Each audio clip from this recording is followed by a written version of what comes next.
Hello and welcome to the Practical English Podcast. I'm your host, Annie. And I'm Sam. It's so great to be back with you all for a new episode of our podcast. It is. We've covered a lot of ground in the previous episodes, which we hope you found useful. And have we got a good one for you today? We sure do. As always, we are building on the foundation from our previous discussions, and today we are tackling something quintessentially English. Something that I know can be a little scary for new learners. Small talk. Specifically, the top 10 topics you can always rely on for small talk here in the UK. It's going to be a really fun but also practical episode. Before we dive in, if you're enjoying the podcast, please take a moment to subscribe wherever you're listening. It really helps other learners find us. Definitely. Okay, so Annie, small talk. Why do you think it causes so much anxiety for people learning English? I think it's the pressure, the fear of silence, of saying the wrong thing, or maybe not understanding a cultural reference. You feel like you have to be interesting or funny, but you don't. Right, the fear of saying the wrong thing. I think a lot of learners worry about choosing a topic that's too personal or boring. They just don't know what's safe to talk about with a stranger or a colleague. Exactly. But the key to small talk, especially in Britain, is that it's meant to be simple and light. It's not a deep conversation. It's just a way to be friendly, to acknowledge the other person, and to pass the time pleasantly. That's the perfect way to put it. It's a skill, and like any skill, it just takes a bit of practice. Knowing a few reliable topics can give you a huge confidence boost. So, shall we get into our top 10? Let's do it. I'll start with the absolute number one undisputed champion of British small talk, the weather. Of course, it had to be number one. When I moved to the UK from America, it was my go-to topic of conversation when meeting someone for the first time. I don't doubt that. It really is our default setting. The weather is perfect because it affects everyone. It's completely neutral and it's always changing. You can say something as simple as, "Lovely day, isn't it?" Or, "I can't believe all this rain we're having." So true. The weather is incredibly reliable in the UK, even though in reality, it's probably the most unreliable weather anywhere in Europe. You don't need a reason to bring it up. You can use it anywhere. In a queue in the supermarket, in a lift, at work, at a bus stop. It's never weird. And the best thing is, there's no pressure. You're not trying to start a deep conversation, you're just opening the door. Exactly. But let's talk about the most common situation, when the weather is just average. Not sunny, not rainy, just gray. The classic British meh weather. Oh yes, that's when people say things like, "Bit dull today, isn't it?" Or "Not the nicest day." Or a bit chilly today. And that's all it needs to be. It's really a social signal that says, I'm friendly, I'm open to a quick chat. And the reply doesn't have to be clever. A simple, "Yeah, it really is," or "Hopefully it'll brighten up later" is more than enough. Exactly. Nobody expects a detailed weather forecast or a strong opinion. In fact, keeping it light and slightly vague is very British. So, if you ever feel stuck, unsure what to say, or nervous about starting a conversation in the UK, the weather is always a safe place to start. Right, that's number one, the weather. So, what's number two on our list, Sam? Number two is weekends and free time. People generally enjoy talking about what they do when they are not working. Yes, this is a great one for a Monday morning or a Friday afternoon. You can ask, "Did you have a good weekend?" or "Any nice plans for the weekend?" Exactly. And your answer can be simple. That was nice and relaxing, thanks. Or, yes, I'm hoping to see a film. You don't need to give your entire life story, just a small positive piece of information. Which leads us perfectly to number three, travel and holidays. This is a natural follow-up from talking about the weekend. Right. People love talking about holidays.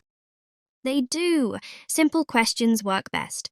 Are you going anywhere nice for the summer? Or have you travelled anywhere interesting recently? It's a lovely, positive topic. Okay, so we have weather, weekends, and travel. For number four, let's talk about something we all do work, but with a small warning. A very important warning. You have to keep this one light. Right. Culturally, Brits don't ask each other what they do for work, but wait for the person they are speaking to offer it themselves. But you can always keep it light and speak theoretically about work as something most of us do. This is not the time to complain about your boss or how much work you have. Safe questions are things like, busy week? Or working on anything interesting at the moment? Or are you looking forward to the end of the day? The goal is to be positive and relatable. Keep it general. Good advice. Now for number 5, and honestly, one of my favourites, food and drink. And in the UK, that very often means pubs. Oh, yes, pub culture is such a big part of everyday life here. You don't need to be a big drinker to talk about it, it's more about the experience. Exactly. And it's one of the easiest topics to use because everyone has some relationship with food, coffee, or going for a drink. If you're in a cafe or a pub, you can say something really simple like, I'm not sure what to get. Have you tried this one? Or, that looks good. What did you order? And in a pub specifically, you might hear or say things like, what are you drinking? Or, is that one good? That's completely normal here. It doesn't feel intrusive. At work, food and drink chat is everywhere. You can ask, have you been to that new pub down the road? Or, any good places for a drink near here? Yeah, or something very low pressure, like, I'm more of a wine person. What about you? Or, I don't really know beers. Any recommendations? And what's nice is that people usually enjoy giving recommendations. It makes the conversation feel friendly and relaxed. You can also ask, what's your local? When we Brits say your local, we actually mean your local pub. Yes, that's a good one. It always confused me when I first got here. What's important when striking up a new conversation, you don't kick off with anything personal, you're just sharing opinions. And in the UK, that's very comfortable territory. Even if you don't drink alcohol, you can still join in. Talking about pubs, food, atmosphere, or non alcoholic drinks is completely normal. And very British. Talking about a cozy pub, a nice Sunday roast, or a good place for a drink is almost a form of social bonding. So, number 5, food and drink, especially pubs. A brilliant, easy small talk topic. All right, then, what's number 6? Number 6 is the local area. This one is brilliant, especially if you're new to a place or just out and about. You don't need to talk about yourself at all. You can just comment on what's around you. Yes, it's very easy because you're both sharing the same space. You might say something like, this is such a lovely park, or this area is really nice, isn't it? Or even something very practical, like, excuse me, do you know if there's a cash machine nearby? That's completely normal and often turns into a short, friendly exchange. Exactly. And what's nice is that people usually like helping. You might get extra information, like, oh, yes, there's one just around the corner, and there's a great cafe there too. That's true, and suddenly you're having a conversation without really trying. You can also comment on small details the shops, the street, the neighborhood. There seem to be a lot of nice cafes around here, or it's quite busy today. Or if you're somewhere new, you can say, I've just moved here. Do you like living around here? That's a very natural question in the UK. And again, the reply doesn't have to be long. Even a simple, yes, it's great, or it's changed a lot over the years, keeps things flowing. The key thing is that the local area gives you endless conversation starters. You don't need perfect English, you just need to notice what's around you. So, number 6, the local area. Easy, practical, and very friendly. All right, what's next on the list? And this brings us to number 7, which is very much related commenting on cues or everyday situation. The British love of queuing and talking about queuing. It's true. If you're both waiting for a bus, you can just say, the bus seems to be running a bit late today. You're sharing a small, common experience. It instantly creates a little bond. It does. It breaks the silence without being intrusive. Okay, we're on to number 8. This one is about entertainment, TV, films, and books. A classic. Have you seen any good films lately? Or are you watching that new series everyone's talking about? Yes, and even if they haven't seen it, they might say, "Oh no, is it good?" And the conversation can start from there. It's a great way to find shared interests. Okay, two left. Number 9 is a big one in the UK. Sports, particularly football. It is. A simple, "Did you see the match last night?" can start a very long conversation if you find a fellow fan, but a word of caution: if the other person doesn't seem interested, it's best to move on quickly. Not everyone follows sports. That's a good point. Test the waters gently. And finally, number 10 is beautifully simple. Plans for the day or week. I like this one. It's very low pressure.